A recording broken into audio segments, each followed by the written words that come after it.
평생 한 번은 읽어야 하는 인문고전 백선 22번째 책은 사르트르의 문학이란 무엇인가? 문학이란 무엇인가? 우린 예술과 문학을 어떻게 구분하는지, 예술과 문학의 융합, 통합, 이런 것들 생각하기도 하지. 글을 쓰는 것이 쉬워진 세상에서 진정으로 글을 쓴다는 것이 무엇인지, 사르트르의 문학이란 무엇인가를 공부하면서 진정한 문학, 진정한 글, 진정한 글이 무엇인지 한번 생각해 보도록 합니다. 그냥 무조건 글을 쓴다고 해서 그것이 문학은 아니라는 거예요.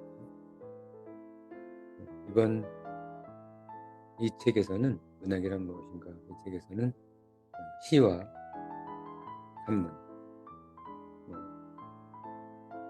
철학이라든지 소설, 이런 산문 차이를 구분하고 음악과 미술 같은 예술적 인간 활동, 그것과 문학이란 인간의 사유 활동이 어떻게 다른지에 대해서 아주 명쾌한 해석을 합니다. 우리가 글을 씀으로써 자신이 명확히 되는 것은 확실하지. 그래서 글을 쓰는 것이 우리 삶에서 자신을 명쾌하게 드러내는 어떻게 보면 유일한 방법인데, 그 유일한 방법이 어떤 방향으로 흘러가야 하는지 사르트르의 문학이란 무엇인가를 읽으면서 우리 한번 깊이 생각해 보기로 하자.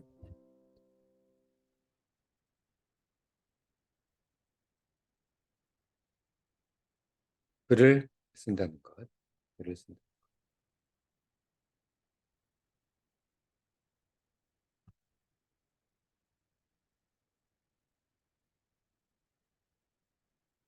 그것은 아니다. 우리는 그림 조각 및 음악을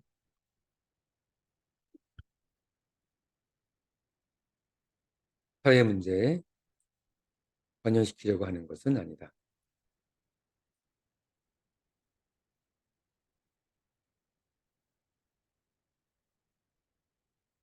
그림 조각, 음악 같은 예술을 사회 문제에 관여시키려고 하는 것은 안 된다는 거야. 각각의 분야가 있는 거지. 그림 조각, 음악 같은 예술은 예술로서의 순수성이 유지되어야 한다는 말이겠지. 적어도 같은 방식으로 참여시키려고 하지는 않는다. 왜 우리가 그것을 바라겠나? 지난 몇 세기 동안 작가가 자신의 일에 대한 의견을 표했을 때 사람들은 다른 예술 분야에도 그 생각을 적용하라고 요구한 적이 있는가? 각각의 순수성을, 각각의 영역을 존중해 왔었지. 그러나 오늘날은 음악가나 문학가의 특별한 용어로서 회화를 말하고 미술을 말하고 이렇게 다른 분야에 관여하려고 합니다. 화가의 특별한 용어로 문학을 말하기는 멋진 일로 받아들여진다. 이게 멋진 일로 받아들여진다. 그러한 이야기를 들었을 때 스피노자적 실체가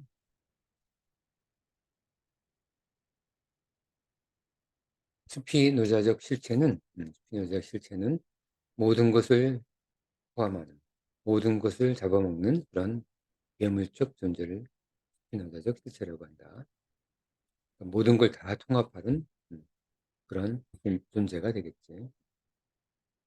스피노자적 실체, 모든 것을 다 포함하려고 하는 그런 실체가 모든 속성에 의해 완전히 반영될 수 있는 것처럼 세상에는 단 하나의 예술만이 존재하므로 모든 분야의 언어로 표현될 수 있는 것처럼 보인다. 만약에 다른 분야까지 서로 관여하려고 하면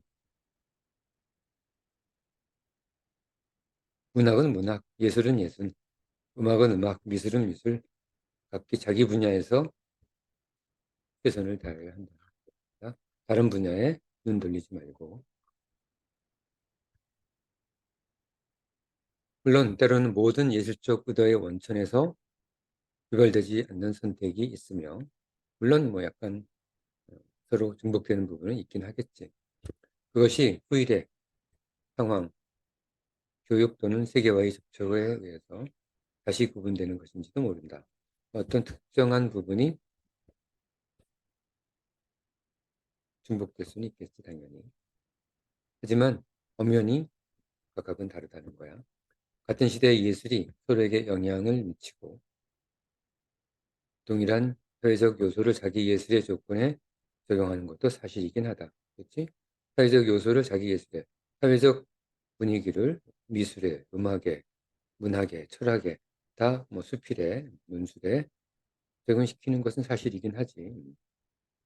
그러나 혹시라도 음악에 적용할 수 없는 문학적 이론은 잘못된 문학적 이론이라고 주장하는 그런 사람이 있다면, 자, 이런 어처구니 없는 일을 주장하는 사람이 있다면 그는 모든 예술이 동질적이라는 것을 먼저 증명해야 할 것이다. 증명 불가능하지. 하지만 그런 동질성은 있을 수 없다. 자, 사르트르는 이미 결론을 내렸다. 다른 모든 영역과 마찬가지로 형태뿐만 아니라 재료 또한 서로 완전히 다르다. 미술의 재료, 음악의 재료, 소설의 재료, 철학의 재료는 각각 다 다른 거야. 그걸 서로 융합하려고 문학하는 사람이 음악을 표현하려고 하고 하는 것은 어불성설이라는 얘기다. 색깔과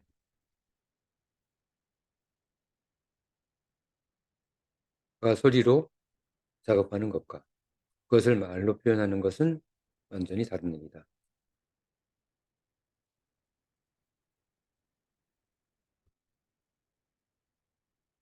음악과 미술과 글을 쓴다는 것은 완전히 다른 얘기야. 음조, 색상 및 형태는 기호가 아니므로 작품 외부에 있는 의미를 상징하지 않는다. 자, 중요한 이야기다. 미술이나 음악은 어떤 상징된 기호, 우리 한글 가나다라 영어 알파벳처럼 기호가 아니야. 기호를 통해서 어떤 의미를 상징하는, 의미를 나타내는 그런 활동이 아니다. 음악은 소리, 미술은 색을, 형태를 만드는 것일 뿐이야. 그렇지? 물론 그것들을 엄격하게 그 자체로만 생각하는 것은 불가능하며 순수한 소리는 추상일 뿐이다. 물론 완전하게 독립되어 있는 것은 물론 아니지. 완전하게 독립되지 않고 일부 중복되는 부분이 있긴 하겠지만 그걸 완전히 하나라고 생각하는 것은 예술을 망치는 일이라고 얘기하고 있다. 메를로 퐁티가 지각의 현상학에서 말했듯이 메를로 퐁티의 지각의 현상학. 그 의미가 완전히 배제된 완전히 순수한 성취나 감각은 있을 수 없다. 그러나 가벼운 기쁨이나 수줍은 슬픔, 자, 이런 게 무슨 뜻인지 같은 특정 특성이나 의미에 포함된 모호한 작은 의미는 예술 작품에 내재되어 있거나 작품 주위에서 안개처럼 희미하게 혼합되어 있다. 여기서 작은 의미가 색이나 소리 그 자체를 관통하지는 못한다. 여기서 가벼운 기쁨, 수줍은 기, 수줍은 슬픔, 가벼운 기쁨 이런 것들을 우리는 색이나 소리로 음악이나 미술로 표현할 수는 없다. 수서가의 빛과 물론 시도는 할 수 있겠지만 안 된다는 얘기지 명확하게. 수서가의 빛과 새카만 기쁨은 누구도 구별할 수 없다.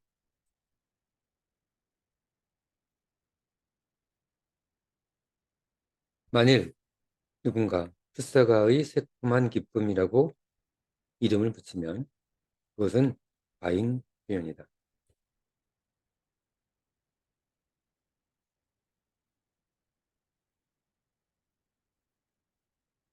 초록색과 붉은색이 섞여 있고 그게 전부이다. 풋사가의 그림을 그려놓고 이게 풋사가의 새콤한 기쁨이라고 말한 것은 과잉 표현이라는 거야. 초록색과 붉은색이 조금 섞여 있고 그게 전부일 뿐이야. 그것은 사물이며 자체로서 존재할 뿐이다. 음, 그림은 사물이며 자체로 존재할 뿐이다. 풋사가의 새콤한 기쁨 이런 것들은 과잉 표현, 작가의 과잉 표현인 거야. 그걸 인정할 수 없다는 거지. 물론 약속에 의해서 예술적 사물에 기호의 역할을 부여할 수는 있다. 예를 들어 꽃말의 경우이다. 꽃말. 어떤 약속에 따라 신장미를 충실함의 의미로 해석하면 로얄티 뭐 이런 것들이지. 신장미를 그런 충실함의 의미로 꽃말을 집어넣는다면 그때부터는 신장미는 더 이상 꽃으로 보이지 않는다. 이게 문제인 거지. 거기에 의미를 부여하고 자신의 작가의 의도가 강력하게 추가되면 신장미는 더 이상 꽃이 아니다. 우리 시선은 신장미를 타고 넘어가 버리는 추상적인 미덕을 목표로 한다. 신장미의 아름다움, 신장미의 물체적, 예술적 미를 타고 넘어가 버리는 추상적 미덕을 목표로 해버리는 거야. 그렇겠지. 이때 우리는 하얀 장미를 잊어버린다. 거품처럼 불어오른 하얀 꽃향기는 지나치게 달콤하고 또 달콤하지만 어느새 그것이 지나쳐버린다. 없어져 버립니다. 로얄티라는 충실함이라는 그런 꽃말을 통해서 하얀 장미의 달콤한 아름다움은 사라져 버립니다. 우리는 그림을 통해서 하얀 장미의 달콤한 아름다움을 탁 느낄 수 있는 건데 충실함이란 그런 꽃말이 흰장미를 죽여버리는 거지. 예술과 문학이 융합될 수 없는 이유가 되겠다. 그것을 인지조차 하지 못하게 되어버린다. 달콤하고 달콤한 하얀 꽃향기, 그것을 인지조차 하지 못하게 되어버린다. 다시 말해, 이때 우리는 예술가로 행동하지 않는다. 예술가가 아니다. 미술가가 아니다. 예술가에게는 찻잔을 때리는 수준의 소리도, 색도, 꽃다발도 그냥 사물일 뿐이다. 의미를 부여하지 말라는 거야, 예술은. 그는 소리나 형태에 주의를 기울이고 끊임없이 소리와 형태로 되돌아가 그것에 집중한다. 그리고 그가 캔버스에 그리는 것은 객체로서의 색상이며 그가 수정하는 유일한 것은 그것을 약간의 상상적 객체로 변형시키는 것이다. 그러므로 예술가가 색과 소리를 언어로 생각하는 것은 말도 안 되는 소리이다.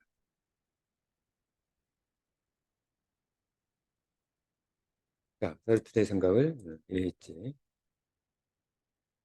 위에서 기술한 창작 요소의 기본 요소에 대한 이야기는 그 요소들의 조합의 경우도 동일하다고 할 수 있다. 화가가 무언가 그린다는 것은 캔버스에 의미를 가지는 기호를 그리려고 하는 것이 아니라 한 사물을 창조하려는 과정이다. 화가는 창조자야. 창조자가 괜히 쓸데없이 의미를 부여하지 말라. 화가가 빨간색, 노란색, 녹색을 함께 칠할 때 그 조합물이 분명한 의미, 다른 물체를 분명히 지시해야 하는 이유는 없다. 물론 그 조합물에 일부 정신이 들어가 있기는 할 것이다. 약간의 정신이 들어가 있기는 하겠지, 물론. 예를 들어 화가가 보라색보다는 노란색을 선택하는 동기가 있을 수 있으므로 그렇게 만들어진 작품은 작가의 정신적 경향을 반영한다고 주장할 수는 있다. 물론 그렇겠지. 그러나 이 작품 속 사물들이 말이나 얼굴의 표정처럼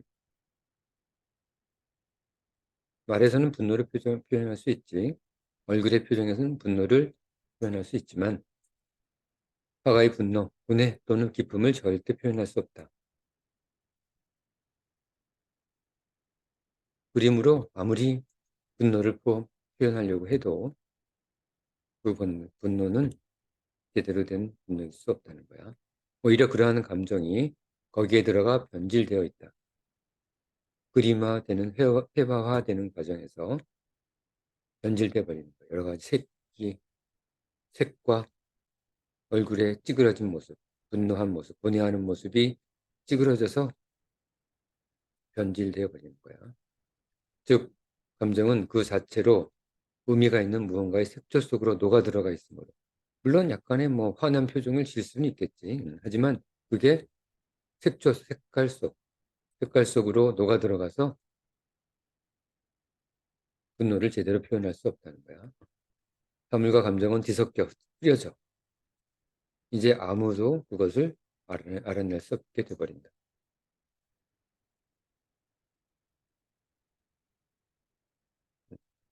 함부로 의미를 회화에 집어넣어서는 안 된다.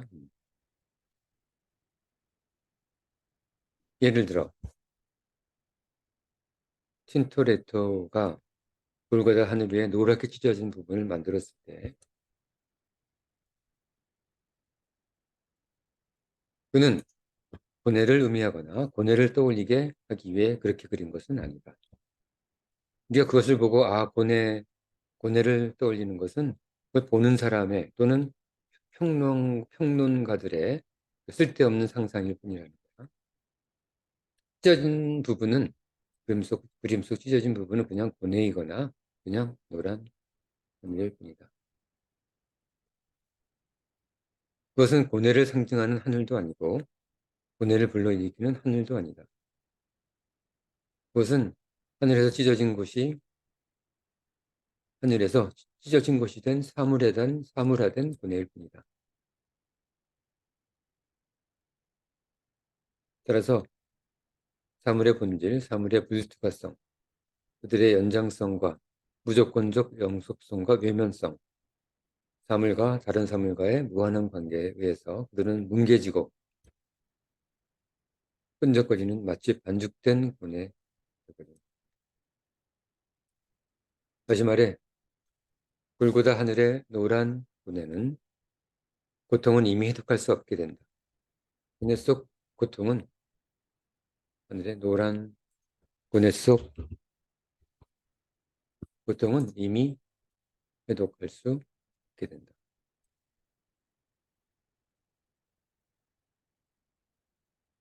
괜히 말하고 싶은 평론가들의 허위,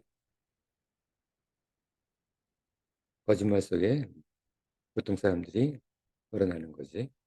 그것은 사물의 특성상 표현할 수 없는 것을 시도하다가 하늘과 땅 사이에서 방황하는 헛된 노력이다. 헛된 노력이라고.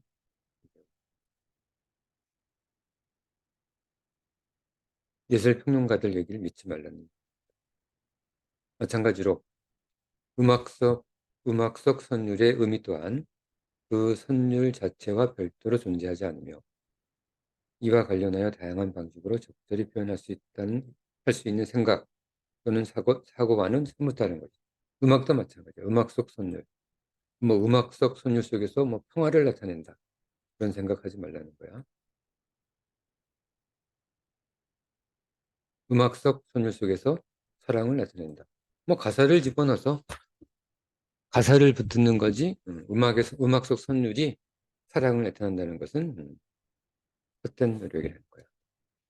어떤 음악 속 선율이 아무리 즐겁거나 우울하다고 주장해도 그 선율은 우리가 말할 수 있는 것과는 다르게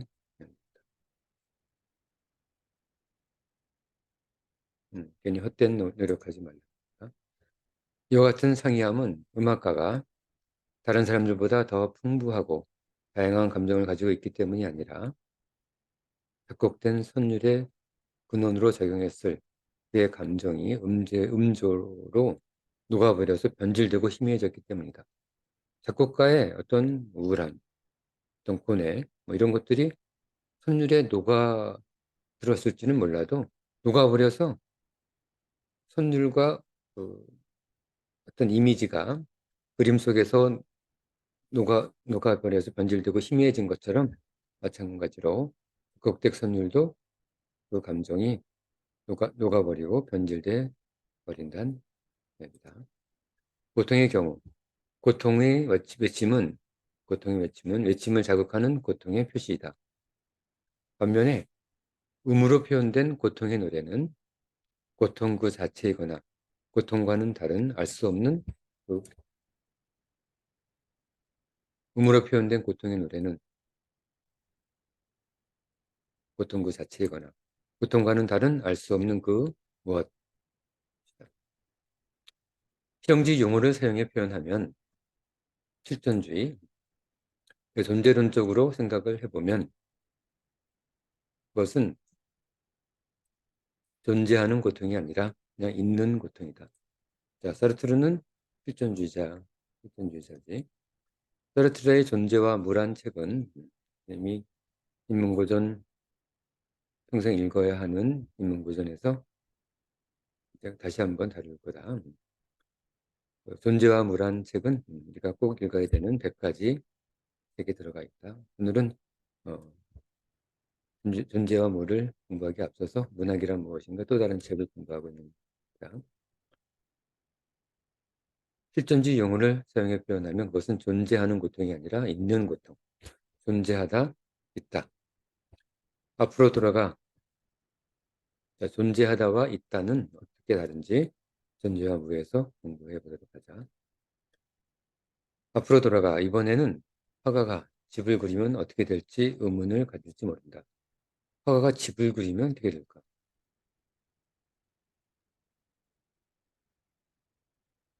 말 그대로 화가는 집을 그리면서 집을 만든다. 집을 창조하는 것이지. 말 그대로야. 화가는 집을 그리면서 집을 만드는 거야. 다시 말해 그는 집에 대한 기호 표시를 그리는 것이 아니라 캔버스의 상상의 집을 창조하는 것이다. 이런 식으로 나타난 집은 실제 집의 불명확한 모호성을 그대로 유지한다. 의미를 확실히 할 수 없다는 그림 속에서는. 반면에 만일 작가라면 자신의 의도된 의미로 독자를 이끌 수는 있다. 산문 작가라면 문학을 쓰는 글을 쓰는 작가라면 자신의 의도된 의미로 독자를 이끌어낼 수 있는 거예요. 글을 통해서. 작가는 오두막집 한 채를 디테일하게 아주 자세하게 묘사함으로써 독자가 사회적 불의의 상징을 볼 수 있게 하고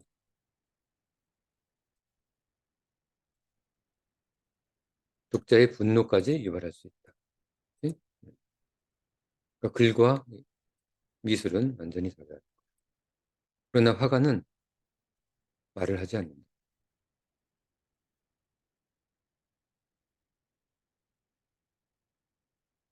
음악가도 말을 하지 않는다. 화가는 한 오두막집을 보여줄 뿐이다. 그게 다다.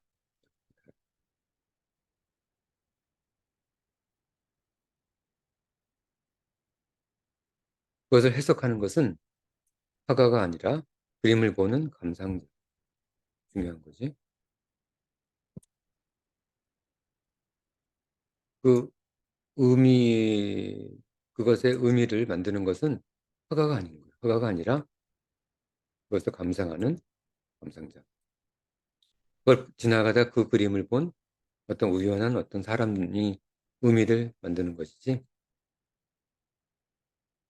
화가가 의미를 만들 수 없다는 겁니다. 캔버스 위에 오두막집은 결코 빈곤의 상징은 아니다. 반대일 수도 있어, 그렇지? 아주 한적한 영원한 삶을 나타낼 수도 있는 거야. 그렇겠지?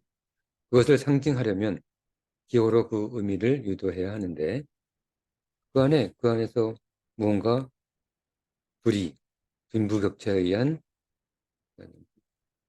정의롭지 못한 세상을 나타내려면 그 기호로 그 의미를 유도해야 하는데, 그렇겠지? 캔버스 위 오두막은 단지 사물인 것이다. 삼류화가는 가상의 전형을 추구하고 전형적인 아랍인, 전형적인 어린이 또는 여성의 묘사를 시도한다. 자, 그런 시도를 하는 것은 의도를 가지고 의미를 그림에 집어넣으려고 하는 것은 삼류화가의 몫이라는 거야. 반면 뛰어난 화가는 전형적인 아랍인이나 전형적인 노동자는 현실 세계에서나 캔버스에 존재하지 않는다는 것을 알고 있다. 있을 수 없다는 거지. 의미를 부여할 수 없다는 거야. 그림 속에서. 그는 어떤 한 노동자를 그릴 뿐이다. 그러면 어떤 한 가난한 노동자에 대해 무엇을 생각하겠는가? 사람마다 다 다르겠지. 당연히 서로 모순되는 수많은 생각이 있을 수 있다. 아, 내가 장애인이라면 저렇게 사지 멸종해서 열심히 일하는 노동자, 부러운 눈으로 볼 수도 있는 거고, 굉장한 열악한 환경 속에서 같이 일했던 노동자는 그것을 보고 눈물을 흘릴 수도 있고, 자, 같은 그림이 부러움의 대상이 될 수도 있고 슬픔의 대상이 될 수도 있는 거지. 당연히 서로 모순되는 수많은 생각이 있을 수 있다. 그러므로 이 모든 생각과 느낌이 캔버스에 얽히고 달라붙어서 이런저런 생각들이 캔버스에 달라붙어. 뭐가 뭔지 모르. 뭐가 뭔지.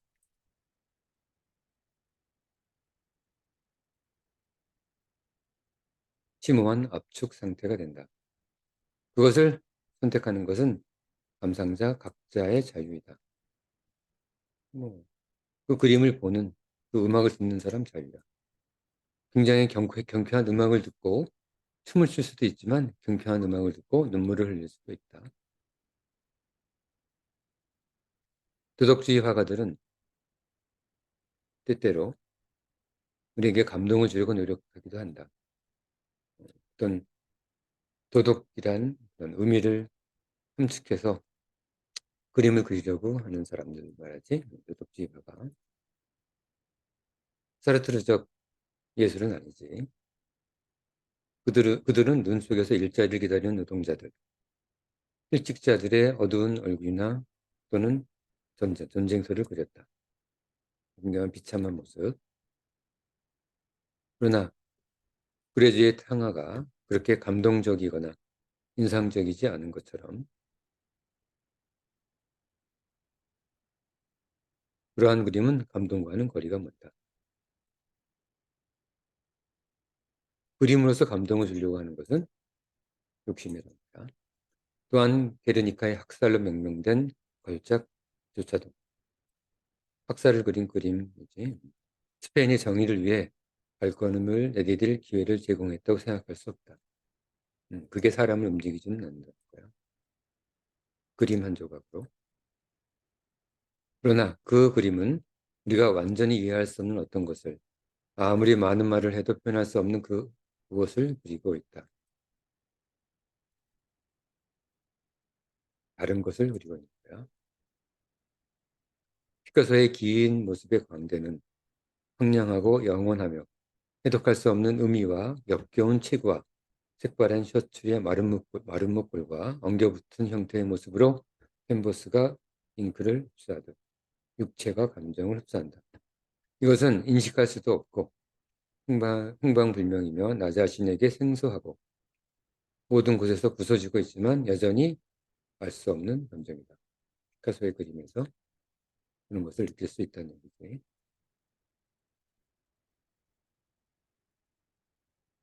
화가는 자비나 분노를 표현하는 다른 대상을 창조할 수 있음을 믿어 의심치 않는다.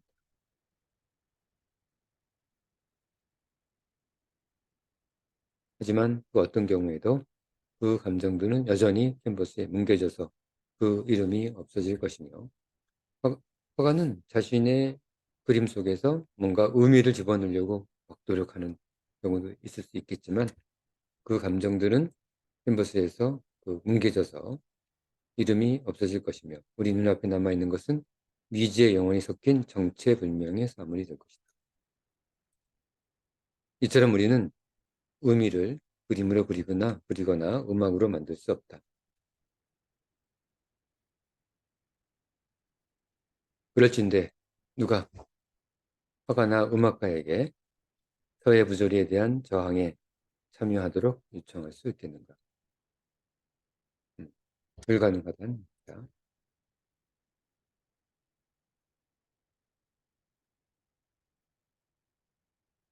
자, 이제부터 글을 쓴다는 것에 대해서 오히려 반대로 작가가 다루는 것은 의미이다. 글을 쓰는 작가는 의미를 다루는, 뭐 예쁘게 글을 쓴다거나 아름답게 글을 쓴다는 것은 작가한테는 의미가 없고, 작가가 다루는 것은 그 의미일 뿐이야. 글씨는 기억, 니은, 디귿, 리을, ABCD는 그냥 내 작가가 의미를 전달하기 위한 그냥 도구일 뿐이야. 이때 구별이 필요하다. 그것은 의미를 다루는 표시와 상징의 왕국은 산문이고, 시는 그림과 조각과 유사하기 때문이다.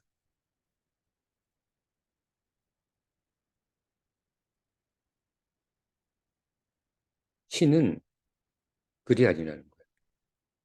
시는 글이 아니라 예술이라는 거야. 시를 글처럼 쓰려고 하는 그런 헛된 노력은 하지 말라는 거야. 요새 시를 너무 쉽게 쓰잖아. 그냥 자신이 하고 싶은 말을 하는 것을 시라고 생각하는 거지. 시는, 시는 하고 싶은 말을 하는 게 아니라 그림과 음악이 어떤 대상을 창조하는 것처럼 시는 어떤 대상을 창조하는 거야. 그렇지 않으면 시 속에서 어떤 의미를 부여하고 시 속에서 무언가를 나타내려고 하고 그것은 시가 그건 산문일 뿐이야. 시의 형식 짧은 글로 써서 칸을 자꾸 바꾸고 자꾸 바꾼 산문일 뿐이지 어, 시라고 표현하는 것은 어리석은 시에 대해서 잘 모르는 사람들이 하는 얘기다. 사람들은 내가 시를 좋아하지 않는다고 비난한다. 자꾸 이렇게 시를 폄하하니까 그런 얘기를 들을 수도 있겠지. 자, 지금 이제 드디어 글을 쓴다는 것에 대해서 시작을 하고 있고 글을 쓴다는 것 중에서 또 시는 글을 쓰는 것과 다르다는 이야기를 전개해 나가고 있다. 너무 많이 읽으면 문학이란 무엇인가에 대해서 재미없으니까 여기까지만 하고 사르트르의 문학이란 무엇인가의 진정한 가치 그런 것들은 여러분이 잘 찾아보기 바랍니다.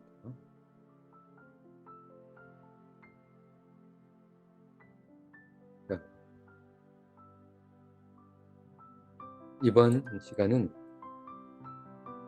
평생 한 번은 읽어야 하는 인문고전 백선 22번째 책으로 문학이란 무엇인가에 대해서 알아봤다.